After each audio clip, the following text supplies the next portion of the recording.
Hi hello friends, welcome back to media talks. நான் உங்கள் மௌனிகா.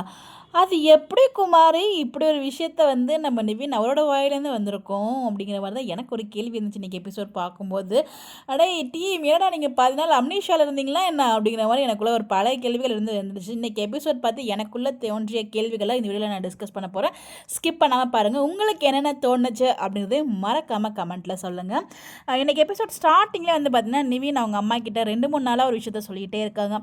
உனக்கு டிவோர்ஸ் பண்ணி இந்த லைஃப் செட் ஆகலை அப்படின்னு சொல்லிட்டு. பட் அவர் டிவோர்ஸ் பண்ண மாட்டார் அப்படிங்கிறது நம்ம எல்லாருக்குமே தெரிஞ்ச விஷயம். பிகாஸ் நிவின் வந்து அவ்வளோ நல்ல ஒரு கேரக்டர், யாரையுமே கஷ்டப்படுத்த மாட்டார், அப்படி ஒரு கேரக்டர்.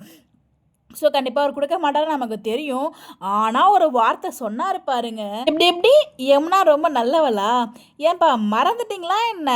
நம்ம விஜய் வந்து பார்த்தீங்கன்னா போலீஸில் மாட்டி விட்டது அவங்க தான். இன்னொரு பக்கம் தங்கச்சியை அக்காவையும் புருஷனையும் சம்மந்தப்படுத்தி பேசி, ஏன் இப்போ கூட அந்த குழந்தைக்கும் வந்து பார்த்தீங்கன்னா ஏன் உங்ககிட்ட முதல்ல சொன்னா, அப்போ குழந்தைக்கும் உனக்கு இது சம்மந்தம் இருக்கா அப்படிங்கிற லெவலுக்கு ரொம்ப எவ்வளோ தூரம் கொச்சப்படுத்த முடியுமோ அவ்வளோ தூரம் வந்து கொச்சப்படுத்தாங்க. இதுக்கெல்லாம் காரணம் லவ்னு நம்ம வந்து எடுத்து சொல்லிட்டு வரவே லவ்னு சொல்லிட்டு தூக்கிட்டு வர முடியாது. இன்கேஸ் ஸ்டார்டிங்கில் ஒன் சைட் லவ்வுக்காக ஒரு எக்ஸ்ட்ரீமுக்கு போவாங்க. அதில் நம்ம நிவின்மே ஒரு வார்த்தை விட்டுருப்பாரு. ஸோ அதுக்காக தான் அவங்களுமே அந்த மைண்டுக்குள்ளே ஆசை. அது ஒரே ஒரு வார்த்தையை வச்சு கடைசி வரைக்கும் அவங்களை வந்து ப்ளேம் பண்ணி கல்யாணம் பண்ணிங்க.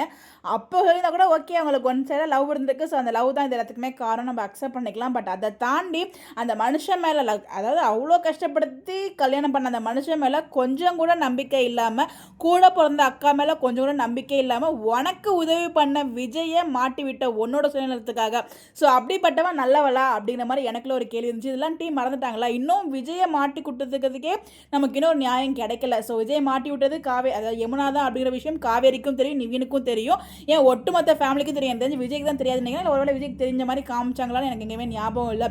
ஈவன் விஜய்க்குமே தெரியாது. பட் அதுக்கான ஒரு நியாயமோ அவங்களுக்கு சரியான பதிலடியே இப்போ வரைக்கும் கிடைக்கல. அவங்க இன்னும் வந்து டார்ச்சர் பண்ணிக்கிட்டே தான் இருக்காங்க. ஸோ அது நம்மளுக்கு நல்லாவே தெரியுது, ஓப்பனாக தெரிஞ்சாலும். இருந்தாலும் யமுனா ரொம்ப நல்லவன்னு எப்படி நீங்கள் சர்டிஃபிகேட் கொடுக்குறீங்க நிவின்? நீங்கள் ரொம்ப நல்லவர்னு எங்கள் எல்லாருக்குமே தெரியும். பட் ஆனால் இந்த சர்டிஃபிகேட் என்னால் அக்செப்ட் பண்ணிக்கவே முடியல. இதெல்லாம் தாண்டி நீங்கள் வந்து என்னதான் நிவினுக்கு நீங்கள் உதவி பண்ணுறதுக்கு நீங்கள் வந்து பார்த்தீங்கன்னா காசு எடுத்துகிட்டு போனாலும் அதை அவர் வாங்கிக்க மாட்டார்.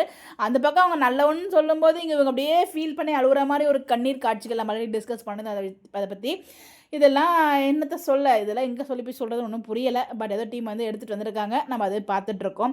இதுக்கெல்லாம் நியாயம் எப்போ கிடைக்கும்னு நமக்கு தெரியல. பட் இந்த இடத்துல நிவின் கிட்ட இந்த ஒரு டைலாக் நான் எக்ஸ்பெக்ட் பண்ணவே இல்லை. ஸோ புரிஞ்சிக்காம பண்ணுறா அப்படிங்கிற வார்த்தை இருந்தால் கூட பரவாயில்ல, ரொம்ப நல்லவ அப்படிங்கிற ஒரு வார்த்தை அக்செப்ட் பண்ண முடியாத ஒரு வார்த்தை. அப்படியே இந்த பக்கம் போனால் ரெண்டு சிஸ்டர்ஸும் பண்ணுற அலப்பறைகள் தாங்க முடியல. அது எனக்கு தனியாக ஒரு வீடியோ பேசுகிறேன். அது ரெண்டுக்கும் சேர்த்து வச்சு வீடியோ பேசியே ஆகணும். அதை அடுத்த வீடியோவில் பார்க்கலாம். உங்களுடைய கருத்துக்கள் நீங்கள் என்ன நினைக்கிறீங்க இதை பற்றி சொல்லி உங்களுடைய கருத்துக்களை மறக்காமல் கமெண்ட்டில் ஷேர் பண்ணுங்கள். நம்ம அதை பற்றி டிஸ்கஸ் பண்ணலாம். இந்த மாதிரி அப்படியே தெரிஞ்சுக்க நம்மளோட சேனலை ஃபாலோ பண்ணிக்கோங்க.